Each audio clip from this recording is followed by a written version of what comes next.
what's happening here is that Jesus, of course, had a meeting, and in that meeting they had stayed there for a long time, longer than probably expected, and the disciples felt that these guys have been here for 3 days and they have not eaten. By the way, it's worthy of note that Jesus was a wonderful teacher.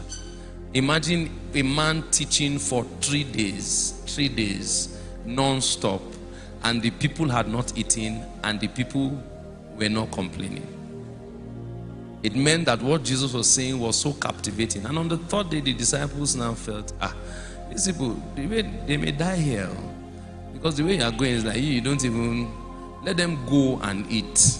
Let them go into the villages and eat. And Jesus said, no, you cannot send them away to go and eat. By the way, that may not even be a good plan for this situation, because that may be when they will even die. Because after 3 days of not eating, they will now have to take a long walk, probably a journey to another city, to go and find something to eat. So Jesus said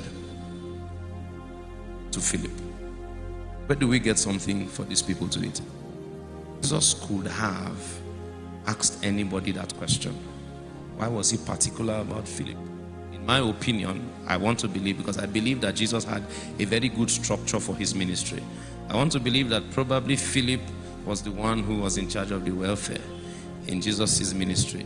And so Jesus had to call him and say, okay, how do we feed these people? This is already a challenge. This is something that should be an insurmountable challenge for anybody who doesn't have a plan already, or who is not already very wealthy. Philip said to Jesus, he said, 200 penny worth of bread will not be able to even go anywhere over this congregation. Why did Philip say 200 penny worth? Why didn't he just say, there's no amount we can buy that will be enough? I used to think that scripture was Philip coming to just say that, see, even if we have this much, it won't do anything. No, he was specific. He said 200 penny worth of bread will not be sufficient. So which means that it is either that particular amount that Philip was calling was what they had in their welfare purse, or even the overall savings for the ministry at the time. That was Jesus's financial buffer for that ministry.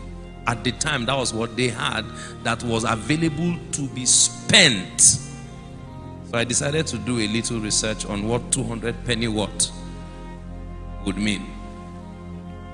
And I found out that that's 200 days of wages for a laborer. 200 days. That's approximately about 8 months. So when I was looking at it to see what is this, what would this be in our time, you know what I discovered? That was between $20,000 to $30,000 in our contemporary time. Do you know what that means? Do you know what that means? I'm trying to show you that Jesus was not broke. The ministry was not. There was a structure, and they were not broke. That was between $20,000 to $30,000. That's what they had as savings. Whether it was the overall savings or it was the savings from the welfare purse, that was the financial buffer for the ministry of Jesus. Now, what kind of congregation do we have to spend $20,000 for food for, and it will not be enough? That's such a big problem. Are we seeing the problems? We are seeing the problems together? Okay.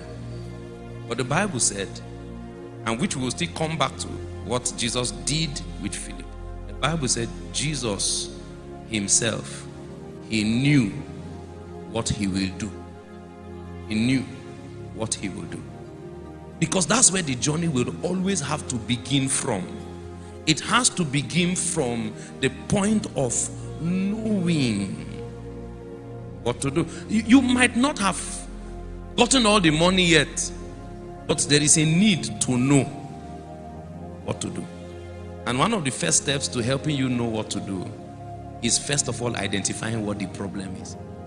You see, identifying a problem is a good thing. It's not a problem. In fact, it's the first step to finding out the solution, because we need to know what the problem is. Some of us are afraid of finding out a problem, but finding out a problem is the first step to solutions. So there was already a challenge, but you see, in the midst of that challenge, the Bible said that Jesus knew what to do. Tell your neighbor, don't run away from problems. Identifying the problem is the first step to knowing what to do.